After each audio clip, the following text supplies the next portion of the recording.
يا قريبي والله يا اخوان، والله باستنتوني قريب جدا ان يكون في نادي برشلونة، لانه حسب عدة مصادر صحف اخبار صحفيين يتكلموا بانه برشلونة لقد وضع خطة لسوق الانتقالات بتاعه الموسم القادم، وهذا الموسم برضو من اجل ولسبب واحد: أن يستمر فليك لسنة 2028.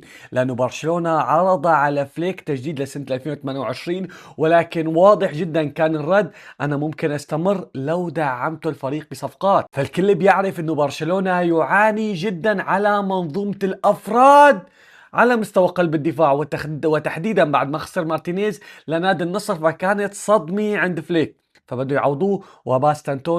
باستنتوني المهم هو الخيار الأول بالنسبة لهانز فليك. طبعا يكفي انه لكم ايطالي يعني دفاعيا ممتاز جدا، وبالاضافه اللاعب بامكانه يلعب على الظهير الايسر، متعدد المهمات ومن افضل اللعيبه في العالم. اعطونا رايكم بالصفقه لو تمت في التعليقات.